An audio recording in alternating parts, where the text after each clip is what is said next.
వ్యాపారులను అన్ని విధాలా ఆదుకునేందుకు తాను ఎప్పుడు ముందుంటానని రాష్ట్ర పురపాలక పట్టణాభివృద్ధి శాఖ మంత్రి డాక్టర్ పొంగూరు నారాయణ భరోసా ఇచ్చారు.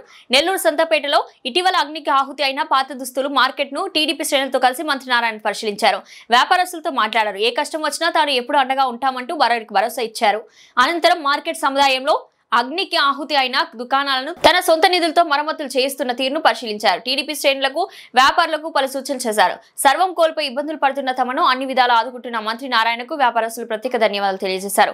ఈ సందర్భంగా రాష్ట్ర పురపాలక పట్టణాభివృద్ధి శాఖ మంత్రి డాక్టర్ పొంగూరు నారాయణ మాట్లాడుతూ సంతపేట మార్కెట్ సముదాయాన్ని 2014లో అప్పుడు తెలుగుదేశం ప్రభుత్వ హయాంలో ప్రారంభించడం జరిగిందన్నారు. దాంతో ఎంతో మంది చిరు వ్యాపారులకు జీవనోపాధి కలిగించిందని తెలిపారు.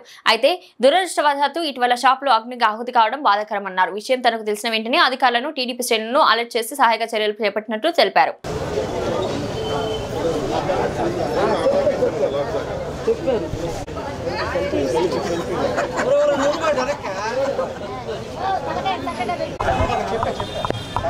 అందరికీ నమస్కారాలండి. సంతపేటలో ఏదైతే మార్కెట్ 2014-19లో తెలుగుదేశం ప్రభుత్వం ఉన్నప్పుడు దీన్ని స్టార్ట్ చేశాం. అలాంటి సంతమాట మార్కెట్ ఈ మధ్య రీసెంట్గా కొంత ఫైర్ అయ్యి కొన్ని షాపులు యాక్చువల్గా కాలిపోయినాయి.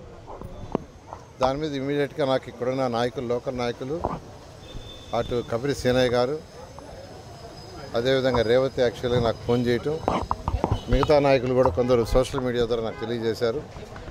నేను అప్పటికప్పుడు మాట్లాడాను. పోయి వెంటనే వాళ్ళందరితో మాట్లాడండి, కలెక్టర్ గారికి ఇన్ఫార్మ్ చేశాను, మున్సిపల్ కమిషనర్ గారికి ఇన్ఫార్మ్ చేశాను, మీరు కూడా పోయి చూసి వాళ్ళకి ఏం సహాయం చేయాలో చేయండి, నా వంతు నేను సహాయం చేస్తానని చెప్పడం.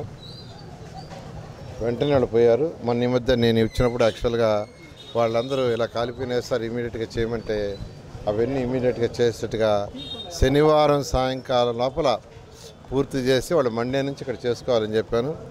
మండే ఉదయం నుంచి ఎవరి వ్యాపారం వాళ్ళు చేసుకోవాలన్నాను, వాళ్ళు హ్యాండ్ ఓవర్ చేయాలన్నాను. ఆల్మోస్ట్ 90% వరకు పూర్తయినట్టుంది. మరొక 10% ఉంది. దాన్ని కూడా ఇవాళ రేపులో కంప్లీట్ చేసి వాళ్ళకి హ్యాండ్ ఓవర్ చేయమన్నాను. ఇక్కడ యాక్చువల్గా ఏదైతే షెల్టర్ ఉందో ఇక్కడ కొంత ఎక్స్టెండ్ చేయమన్నారు, ఆ బ్యాక్ సైడ్ చేయమన్నారు. అది కూడా ఇమీడియట్గా చేయించమని మున్సిపల్ కమిషనర్ గారికి ఆదేశిస్తున్నాను. ఎందుకంటే వీళ్ళందరూ చిరు వ్యాపారులు, చిన్న చిన్న వ్యాపారస్తులు, వాళ్ళు చేసుకునేవి. యాక్చువల్గా వాళ్ళ యొక్క ఆర్థిక స్థితి పెరిగితే ముఖ్యమంత్రి గారు ఒకటి చెప్తారు, ప్రతి ఇంటి నుంచి ఒక ఎంటర్‌ప్రెన్యూర్ రావాలా, ప్రతి ఇంటి నుంచి ఒక వ్యాపారవేత్త కావాలని. ఆ నేపథ్యంలోనే 2014-19 స్టార్ట్ చేశాము. ఈరోజు వాళ్ళ యొక్క ఇన్కమ్ పెరిగి వాళ్ళు వ్యాపారం చేసుకుంటే ఫర్దర్ ఇంకొక మెట్టు వాళ్ళు ఎదుగుతారు. ఆ ఉద్దేశంతోనే యాక్చువల్గా దీన్ని క్రియేట్ చేసింది. ఎటువంటి ఇబ్బందులు వచ్చినా ఈ ప్రభుత్వం ఉంది, ఎన్డీఏ ప్రభుత్వం, ప్రజలకు ఎటువంటి ఇబ్బందులు చేయడం జరుగుతుంది.